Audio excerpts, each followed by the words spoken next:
ఓం శ్రీ గణేశాయ నమః.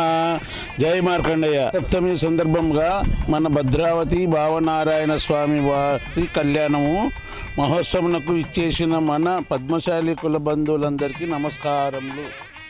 ప్రస్తుతము మన కర్నూలు పట్టణంలో పద్మశాలీలకు కళ్యాణ మండపము లేనందున 1996 నుండి 5 కుల బంధువులు ఒక ట్రస్టుగా ఏర్పడి చేసిన వ్యాపారంలో 2006 వరకు జమ అయిన డబ్బుతో శ్రీ లక్ష్మీ నరసింహస్వామి కళ్యాణ మండపం వెనుక పెద్ద మార్కెట్ దగ్గర 19 సెంట్ల స్థలం సేకరించినాము.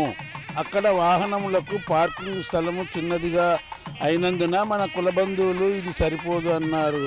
కాబట్టి కొంతకాలం తర్వాత పెద్ద మార్కెట్ దగ్గర ఉన్న 19 సెంట్లు స్థలము అమ్మగా 2018వ సంవత్సరంలో నందికొట్కూరు రోడ్డు వార్తా ఆఫీసు వెనుక కళావతి నగర్ నందు 49 సెంట్ల స్థలము 3 వైపులా రోడ్డు ఉన్నటువంటి స్థలము కొన్నాము.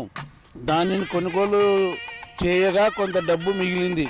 2023లో కళావతి నగర్ స్థలం నందు ఒక మీటింగ్ జరిపినాము. మీటింగ్లో కళ్యాణ మండపము నిర్మాణం గురించి చర్చించాము. కులబంధువుల చందాలతో కళ్యాణ మండపం నిర్మించుటకు నిర్ణయించినాము.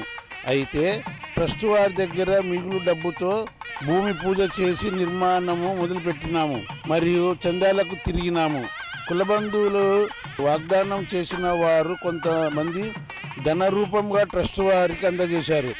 ఇప్పటి వరకు మన స్థలం నందు ఫౌండేషన్తో పాటు సెల్లార్ వరకు నిర్మాణం జరిగింది. కొన్ని అనివార్య కారణాల వలన నిర్మాణం ఆగింది. ఈ నిర్మాణంను మళ్ళీ కొనసాగించడానికి మన పద్మశాలి కులబంధువులందరూ సహాయ సహకారాలు అందించవలసినదిగా ప్రార్థిస్తున్నాము. అయోధ్యలో రామమందిర నిర్మాణంకు ఒక్కొక్క ఇటుకను పేర్చినట్లు లంకకు వారిని నిర్మించినట్లు మన పద్మశాలీలందరూ భారీగా విరాళాలు అందించి కళ్యాణ మండపము నిర్మాణం పూర్తి చేయగలరని మనవి.